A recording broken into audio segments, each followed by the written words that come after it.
అలసిన మీ శరీరానికి శక్తి, బలం, ఆరోగ్యం కావాలా? Second shilajit resin. నెలకి 50,000 నుండి 60,000 ఆదాయం రన్ టైలర్ యాప్ లో ఆర్డర్ కంప్లీట్ చేసి పేమెంట్ పొందండి. పుష్ప సినిమా మీద మీ అభిప్రాయం ఎప్పటికైనా మారింది?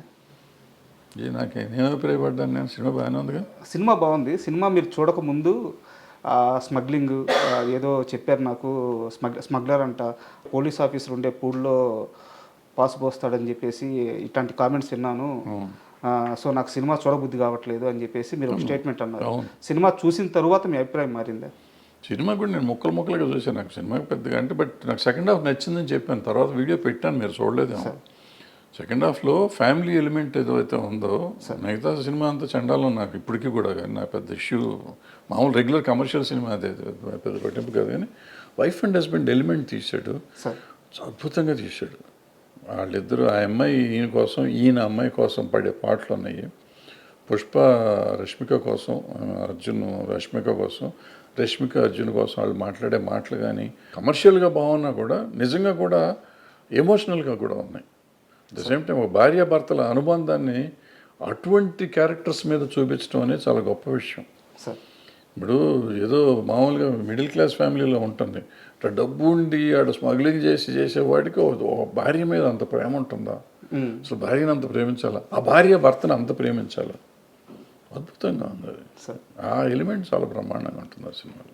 సార్ నాది ఇంకో క్వశ్చన్ ఏంటంటే, అంటే ఒక 12-13 ఏళ్ళ నుంచి మీరు నాకు తెలుసు సార్. అంటే నేను మిమ్మల్ని దగ్గరగా చూస్తున్నాను, మీరు ఎక్కడున్నా మీ గురించి నాకు తెలుసదు కాబట్టి నేను మిమ్మల్ని ఫాలో అవుతున్నట్టే. తమ్మారెడ్డి గారికి ప్రతి విషయంలో ఒక అభిప్రాయం చాలా నిక్కచ్చిగా ఉంటుంది, ఆయన ఒక మాట మీద ఉంటారు. బట్ నాకు ఎప్పుడూ కూడా చాలా పెద్ద కన్ఫ్యూజన్ ఏంటంటే మీ విషయంలో, చిరంజీవి గారి విషయం సార్.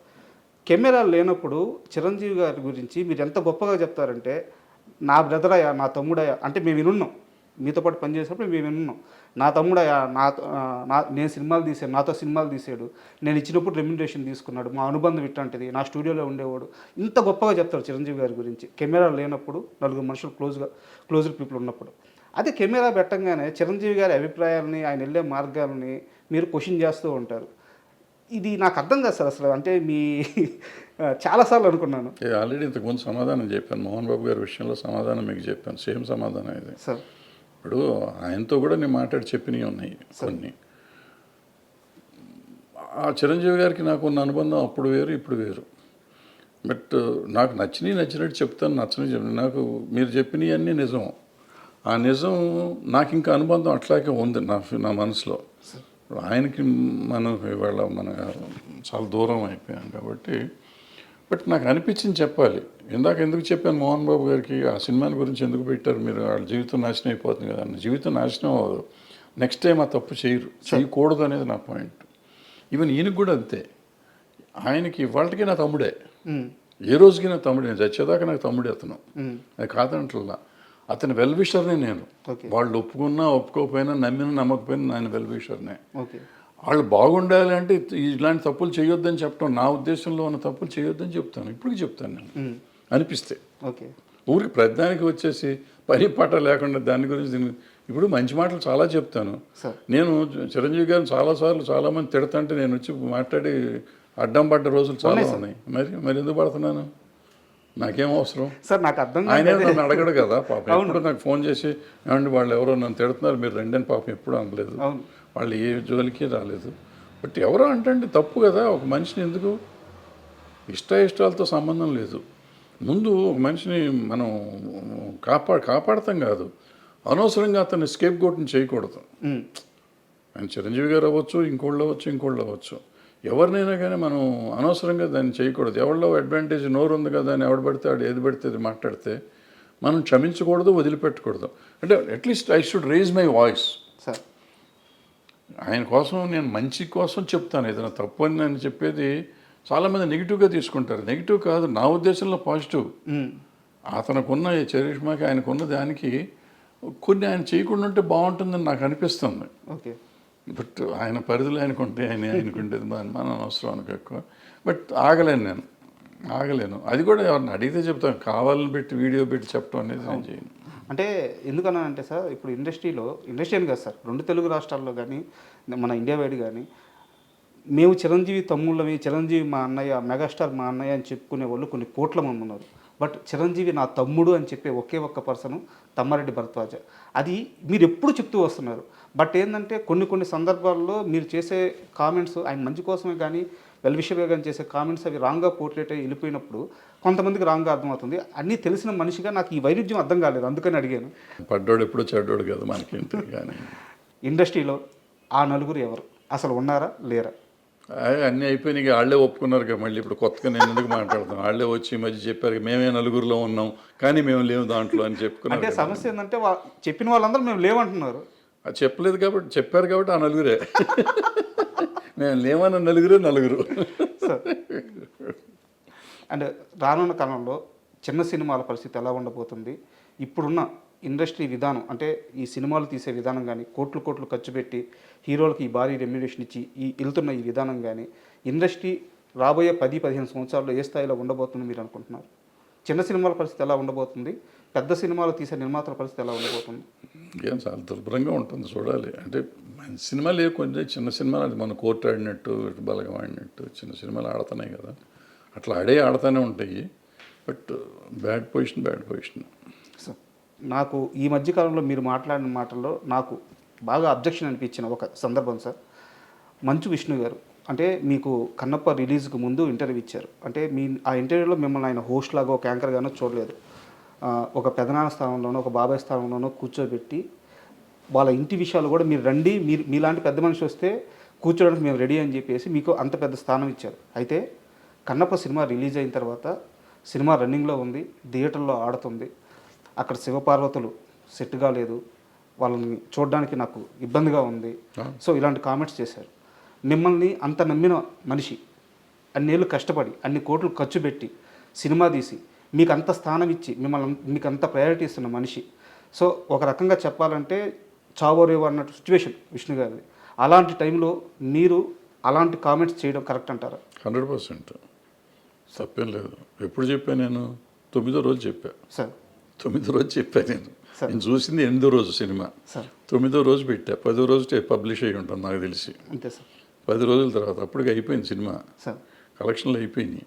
అయిపోయినాక కూడా చెప్పకపోతే అట్లా వాళ్ళకి తెలియాలి కదా వాళ్ళ సినిమా ఏం తప్పు. నేను సినిమా చూడలే ముందు, సినిమా చూస్తుంటే డెఫినెట్గా పెట్టుండేవాడు కదా ముందు చూస్తుంటే. నేను 10 రోజుల తర్వాత కలెక్షన్లు కూడా అయిపోయినాక కలెక్షన్లు ఇంకా రావట్లేదు అనే టైంలో సినిమా చూశాను నేను చూసినప్పుడు థియేటర్లో జనం కూడా లేరు, అయినా చూసి సినిమా. సో ఆ తర్వాత 1 or 2 days తీసేసినట్టున్నారు సినిమా. సో అప్పుడు పెట్టాను నేను. మీకు విష్ణు గారు ఏమైనా ఫోన్ చేశారా? నేనే ఫోన్ చేశాను, విష్ణుకి ఫోన్ చేశా, మోహన్ బాబు గారికి కూడా ఫోన్ చేశా. ఓకే. ఫోన్ చేసి మీరు ఈ తప్పు చేశారు, ఎందుకు చేశారు ఈ తప్పు, ఈ ఎవ్వరు లేకపోయినా కానీ ఆడేది ఆ సినిమా, బ్రహ్మాండంగా ఆడేది సినిమా, సూపర్ హిట్ అవ్వాల్సిన సినిమాని మీరందరూ కలిసి average cinema, below average cinema చేశారు. ఫ్లాప్ సినిమా అన్నాను నేను ఇప్పటికి కూడా. ఓపెనింగ్ వచ్చింది ఆ మాత్రం. బట్ ప్రభాస్ లాంటి వాడు మీకు డేట్లు ఇచ్చి చేస్తున్నప్పుడు దాన్ని మనం నిలబెట్టుకుని ఉంటే ఎంత సెన్సేషనల్ అయ్యేది ఆ సినిమా. సో బాగా తీయటం వేరును ఒక కంటెంట్ని చంపుకోవటం వేరు. ఇవాళ చాలామందికి అర్థం కావాల్సిన విషయం, పులిని చూసి నాకు బాహుబలిని చూసి బాహుబలిని, త్రిబులార్ని చూసి త్రిబులార్ చేయలేం మనం. అంతే. మనకి ఈ కాళహస్తి మహత్యం కానీ భక్త కన్నప్ప కానీ 2-3 వర్షన్స్ 4-5 వర్షన్స్ తీశారు. ఇప్పటికి 10 సార్లు తీశారు సినిమాలు. తెలుగులో 2-3 సార్లు వచ్చినా మిగతా భాషలో కూడా తీశారు. సో అది అన్ని సార్లు ప్రూవ్ అయిన సినిమా. మరి ఇప్పుడు యావరేజ్ ఎందుకయింది? అక్కడ ప్రతిసారి భక్తిభావం నిలబడింది, ఇక్కడ భక్తిభావం నిలబడలేదు. ఇక్కడ శివుడు పార్వతి వెకిలిగా ఉన్నారు. అది చెప్పాలి. నేను చెప్పాను, డైరెక్ట్గా ఫోన్ చేసి చెప్పాను. నేనే ఇట్లా యూట్యూబ్లో పెట్టుకోవాలా, యూట్యూబ్లో పెట్టే ముందే ఫోన్ చేశా. పెడతానని చెప్పలేదు, అది వేరే. బట్ వాళ్ళకి ఫోన్ చేసి చెప్పాను, ఇద్దరికి చెప్పాను. మోహన్ బాబు గారిని గట్టిగా అన్నా నేను, మీరు పట్టించుకుని ఉంటే ఇట్లా ఉండదు సినిమా. ఎందుకంటే ఆయన అసిస్టెంట్ డైరెక్టర్ చేశాడు, యాక్టరు, మంచి యాక్టరు, ఆయనకు తెలుసు, అన్ని విషయాలు తెలుసు. మరి పట్టించుకోకుండా భక్తి లేకుండా సినిమా తీసి భక్త కన్నప్పని వారియర్ సినిమా చేస్తే ఎట్లా ఉంటుంది సినిమా? ఆ సినిమా రేంజ్కి ఆ సినిమా ఆడింది ఇవాళ. బట్ అదే ప్రభాస్ గారిని వాడుకొని చేసినందుకు ప్రభాస్ క్యారెక్టర్ చాలా బాగుంది ఆ సినిమాలో.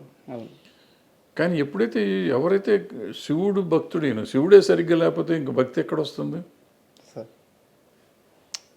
సో క్యారెక్టర్ ఫిట్నెస్ ఒకటి కావాలి. వచ్చి అనామకుడిని పెట్టినా పర్వాలేదు, బాగుండేది. అనవసరంగా ఈయన పెట్టి డబ్బులు బొక్కది. ఆ డబ్బులే ఇప్పుడు నష్టం వస్తాయి. ఒకవేళ నష్టం వస్తే వాళ్ళిద్దరికి ఇచ్చిన ప్రతి రూపాయి నష్టమే నా లెక్కలో. అంటే సో అందుకని ఇప్పుడు మీరు అన్నారు, మీరు ఇంతకుముందు కూడా అన్నారు నాకు ఈగో అనో లేకపోతే కోపం అనో ఇంకోటనో మన వాళ్ళకు కూడా మనం చెప్పకపోతే ఏంటి.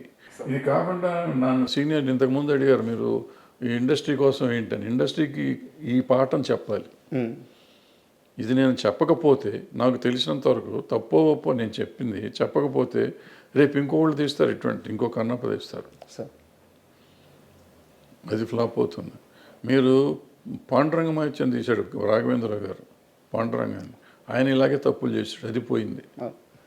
సో భక్తి సినిమాని భక్తి భావంతో మీరు తీయకపోతే ఆ సినిమాలు పోతాయి. మీరు పాండురంగ సినిమా తీసుకోండి, కన్నప్ప తీసుకోండి, ఇంకోటి తీసుకోండి. మరి బాలకృష్ణ గారు రాఘవేంద్ర గారు పెద్ద సినిమానే కదా అది. అవును. మరి ఎందుకాళ్ళ పాటలు కూడా బాగా పాటలు కూడా బాగానే హిట్ అయినాయి ఎందుకాళ్ళ.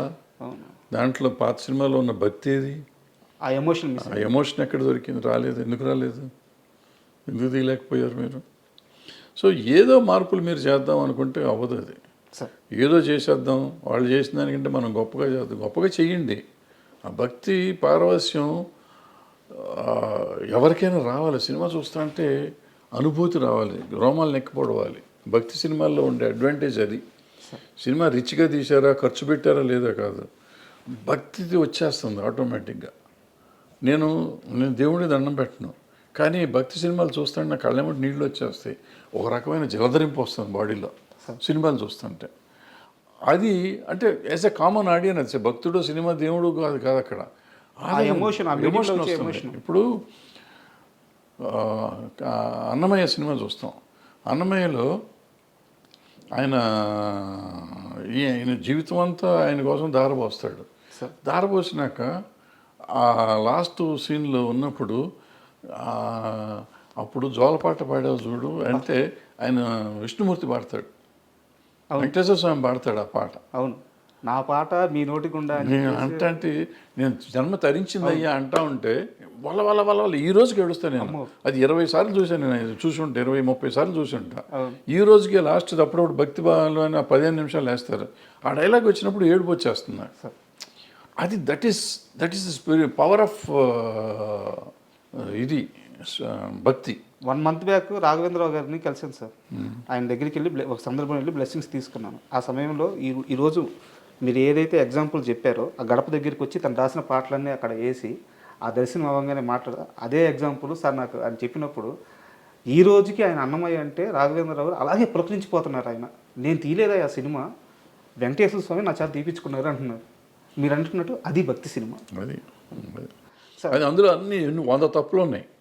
ఆ సినిమాలో లేనన్ని తప్పులు ఆ సినిమానే ఫాలో అయ్యారు. ఈ సినిమా కన్నప్ప కూడా అందులో వెంకటేశ్వర స్వామి వాళ్ళు అందరూ కలిసి అది చేయలేదు ఇది చేయలేదు అన్నప్పుడల్లా వీడు మారిపోతూ ఉంటాడు ఈ భక్తుడు అన్నమయ్య.